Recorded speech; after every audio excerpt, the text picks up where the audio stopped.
بسم اللہ الرحمن الرحیم۔ آج ہماری گفتگو اجتہاد کے حوالے سے ہوگی۔ اجتہاد کہتے ہیں اگر کوئی مسئلہ ہمیں قرآن کریم میں نہ ملے تو اس کو ہم احادیث شریفہ میں تلاش کریں گے، اور اگر اس مسئلے میں امت اسلامیہ کا اجماع بھی نہ ہو چکا ہو تو وہاں مجتہدین اجتہاد کر کے اس مسئلے کا حل تلاش کریں گے۔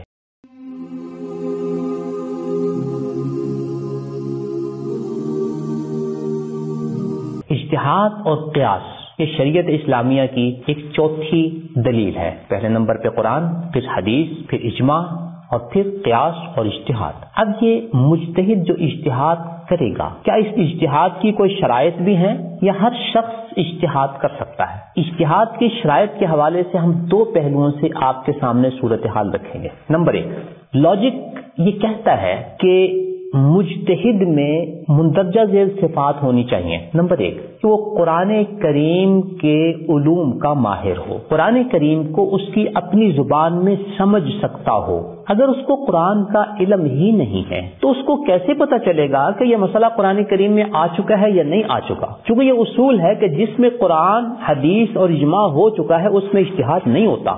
تو قرآن کا علم ہوگا تو پھر پتہ چلے گا نا کہ اس مسئلے میں قرآن کی تعلیمات، تفصیلات نہیں دستیاب، لہذا اس میں ہمیں آگے بڑھنا ہے۔ لہذا مجتہد کے لیے اجتہاد کی پہلی شرط یہ ہے کہ اسے قرآن کا علم ہو، قرآن کو سمجھتا ہو۔ دوسری شرط یہ ہے کہ اسے احادیث شریفہ کا علم ہو اور احادیث شریفہ پر اس کی گہری نظر ہو، صحیح ضعیف کو سمجھتا اور پہچانتا ہو کہ کون سی حدیث صحیح ہے، کون سی ضعیف ہے۔ اس لیے کہ جب اس کو معلوم ہوگا کہ اس مسئلے کا حل حدیث شریف میں موجود ہے تو ظاہر ہے وہ سمجھ جائے گا کہ اس میں اجتہاد کی گنجائش نہیں ہے، اور یہ تبھی ممکن ہے کہ حدیث پر اس کی نظر ہو اور حدیث کو صحیح ضعیف کی حیثیت سے بھی پہچانتا ہو، کہ اسے معلوم ہو کہ یہ حدیث صحیح ہے، اس سے اجتہاد اور استنباط ہو سکتا ہے، یہ ضعیف ہے یا یہ موضوع ہے، اس سے اجتہاد اور استنباط نہیں ہو سکتا۔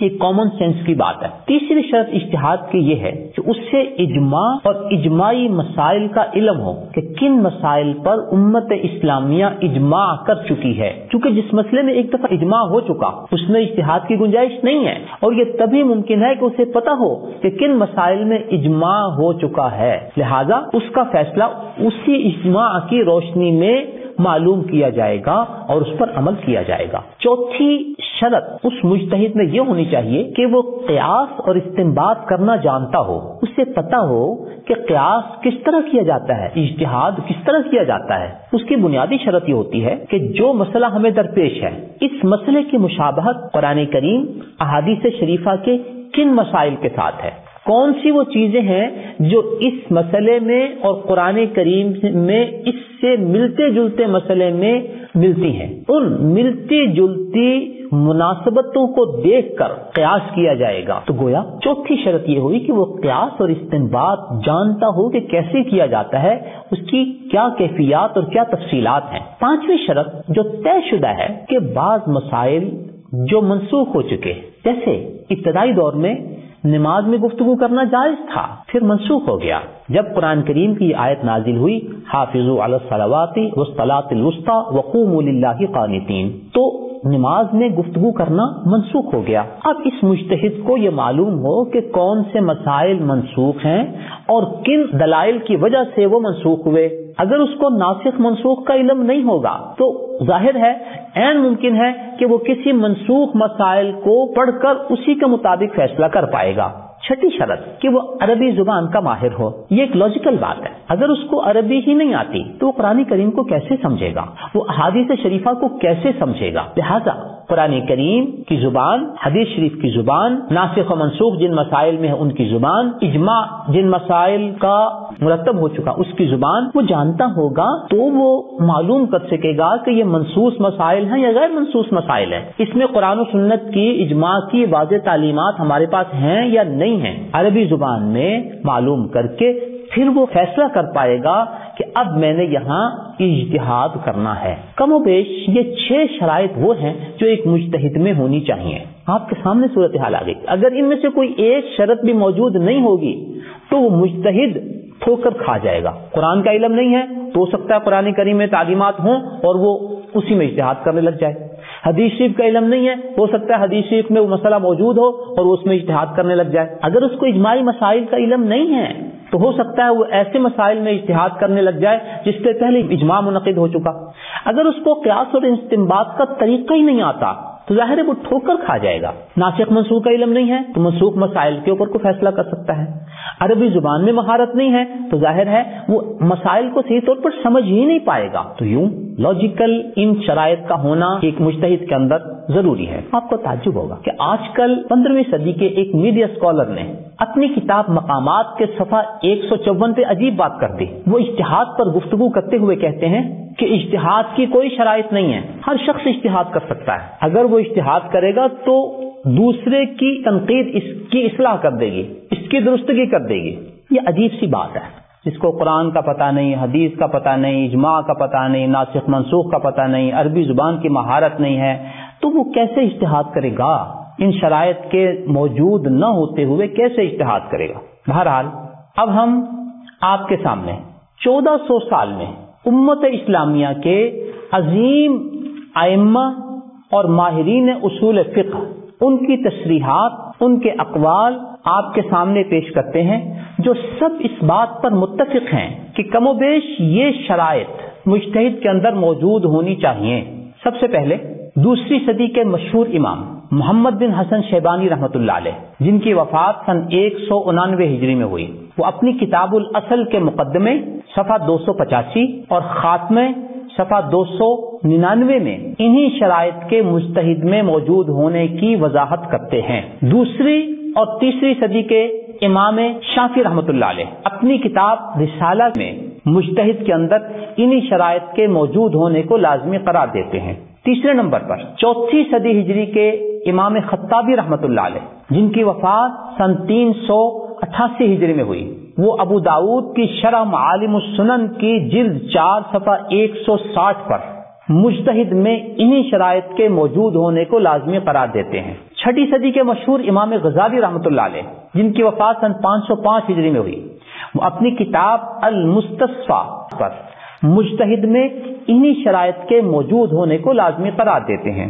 چھٹی صدی کے مشہور امام محمد المازری المالکی، جن کی وفات سن 536 ہجری میں ہوئی، وہ اپنی کتاب شرح التلقین جلد 1 صفحہ 32 پر مجتہد میں انہی شرائط کے موجود ہونے کو لازمی قرار دیتے ہیں۔ 7ویں صدی ہجری میں اصول کے مشہور امام آمدی رحمۃ اللہ علیہ، جن کی وفات سن 631 ہجری میں ہوئی، وہ اپنی کتاب الاحکام فی اصول الاحکام کی جلد 4 صفحہ 162 پر مجتہد میں انہی شرائط کے موجود ہونے کو لازمی قرار دیتے ہیں۔ 7ویں صدی کے امام ابن قدامہ مقدسی، جن کی وفات سن 620 ہجری میں ہوئی، وہ اپنی کتاب روضۃ الناظر جلد 2 صفحہ 334 پر مجتہد میں انہی شرائط کے موجود ہونے کو لازمی قرار دیتے ہیں۔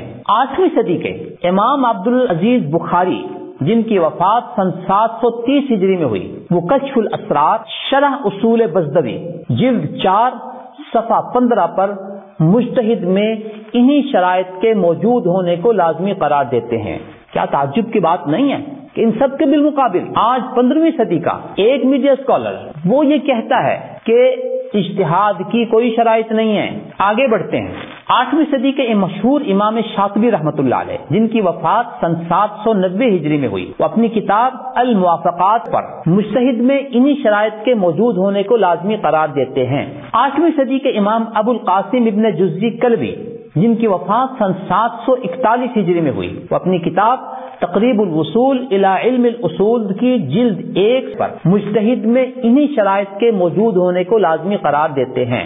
8ویں صدی کے امام عبد المومن بغدادی، جن کی وفات سن 739 ہجری میں ہوئی، وہ اپنی کتاب قواعد الاصول میں مجتہد کے اندر اجتہاد کی انہی شرائط کے موجود ہونے کو لازمی قرار دیتے ہیں۔ 9ویں صدی کے امام جلال الدین محلی رحمۃ اللہ علیہ، جن کی وفات سن 864 ہجری میں ہوئی، یہ اپنی کتاب شرح الورقات فی اصول الفقہ جلد 1 صفحہ 217 پر مجتہد میں انہی شرائط کے موجود ہونے کو لازمی قرار دیتے ہیں۔ 9ویں صدی کے امام ابو بکر مقدسی حنبلی، جن کی وفات 883 ہجری میں ہوئی، وہ اپنی کتاب شرح مختصر اصول الفقہ جلد 3 صفحہ 404 میں مجتہد کے اندر انہی شرائط اجتہاد کے موجود ہونے کو لازم قرار دیتے ہیں۔ 9ویں صدی میں امام شہاب الدین القرانی، جن کی وفات سن 893 ہجری میں ہوئی، وہ اپنی کتاب الدرر اللوامع شرح جمع الجوامع جلد 4 صفحہ 110 میں مجتہد کے اندر انہی شرائط کے موجود ہونے کو لازم قرار دیتے ہیں۔ 10ویں صدی کے امام سیوطی رحمۃ اللہ علیہ، جن کی وفات سن 911 ہجری میں ہوئی، وہ تقریر الاستاد فی تفسیر الاجتہاد جلد 1 صفحہ 38 میں مجتہد کے اندر انہی شرائط اجتہاد کے موجود ہونے کو لازمی قرار دیتے ہیں۔ 12ویں صدی کے امام محمد بن اسماعیل صنعانی، جن کی وفات سن 1182 ہجری میں ہوئی، وہ ارشاد النقاد الی تیسیر الاجتہاد جلد 1 صفحہ 8 پر مجتہد میں انہی شرائط اجتہاد کے موجود ہونے کو لازم قرار دیتے ہیں۔ 13ویں صدی کے امام شوکانی رحمۃ اللہ علیہ، جن کی وفات سن 1250 ہجری میں ہوئی، وہ ارشاد الفحول پر مجتہد میں انہی شرائط کے موجود ہونے کو لازم قرار دیتے ہیں۔ 15ویں صدی کے شیخ محمد العثیمین، جن کی وفات سن 1421 ہجری میں ہوئی، وہ الاصول من علم الاصول جلد 1 صفحہ 85 پر مجتہد میں انہی شرائط اجتہاد کے موجود ہونے کو لازم قرار دیتے ہیں۔ یہ محترم سامعین، امت اسلامیہ کے 1400 سال کے عظیم ائمہ اور علماء اصول فقہ، ان کے حوالہ جات آپ کے سامنے پیش کیے گئے، جو یہ کہتے ہیں کہ مجتہد وہ ہو سکتا ہے جس کے اندر اجتہاد کی یہ شرائط موجود ہوں، قرآن کا عالم ہو، حدیث کا عالم ہو، ناسخ منسوخ کا عالم ہو، اجماع کا عالم ہو، قیاس استنباط کرنا جانتا ہو، عربی زبان کا عالم ہو، پھر وہ مجتہد شمار ہوگا، پھر وہ اجتہاد کر پائے گا۔ لیکن امت اسلامیہ کے ان تمام علماء کے بالمقابل آج 15ویں صدی کا ایک میڈیا اسکالر وہ یہ کہتا ہے اپنی کتاب مقامات کے صفحہ 154 پر کہ اجتہاد کی کوئی شرائط نہیں ہے۔ کیا یہ تعجب کی بات نہیں ہے کہ وہ شخص اجتہاد کرے جس کو نہ قرآن آتا ہو، نہ اسے حدیث آتی ہو، نہ اسے اجماع کا پتہ ہو، نہ اسے قیاس اور استنباط کرنا آتا ہو، نہ اسے ناسخ منسوخ کا علم ہو، نہ اسے عربی زبان آتی ہو، اور وہ مجتہد بن کر بیٹھ جائے۔ الغرض آپ کے سامنے امت اسلامیہ کے 1400 سال کے علماء کے 19 حوالہ جات آپ کے سامنے پیش کیے، جو سب یہ کہتے ہیں کہ مجتہد وہ ہوگا جس میں اجتہاد کی یہ شرائط موجود ہوں گی، اور ان کے بالمقابل دوسری طرف 15ویں صدی میں آج کا ایک میڈیا اسکالر کھڑا ہے جو یہ کہتا ہے کہ اجتہاد کی کوئی شرائط نہیں ہے۔ بظاہر لگتا یہ ہے چونکہ ان کی اپنی علمی استعداد ان شرائط پر پوری نہیں اترتی، اور وہ اپنے لیے گنجائش پیدا کرنا چاہتے ہیں کہ مجھے بھی اس دور کا مجتہد مانا جائے، لہذا نہ رہے بانس نہ بجے بانسری، یہ کہہ دیا جائے کہ اجتہاد کی کوئی شرائط ہی نہیں ہے، لہذا میرے جیسے بھی مجتہد ہیں اور میرے جیسوں کو بھی اجتہاد کرنے کی اجازت ہے۔ لیکن شریعت اسلامیہ وہ بچوں کا کھیل نہیں ہے، یہاں اصول ہیں۔ امت اسلامیہ کے علماء کا موقف ہے، امت اسلامیہ کے علماء کا ایک فیصلہ ہے، اس کے بالمقابل 15ویں صدی کا کوئی شخص اگر اٹھ کے کھڑا ہوتا ہے تو اب فیصلہ آپ کر سکتے ہیں کہ امت اسلامیہ کے 1400 سال کے علماء کا موقف ٹھیک ہے یا 15ویں صدی کے اس میڈیا اسکالر کا موقف ٹھیک ہے۔ دعا ہے اللہ تعالیٰ مجھے اور آپ کو صحیح فیصلہ کرنے کی توفیق عطا فرمائے، اور ہمیں ان لوگوں کے ساتھ وابستہ رکھے جن کی تاریخ 1400 سال کے علماء کے ساتھ جڑتی ہے۔ آمین۔ نظروا للطيبة ونور طه يسطعون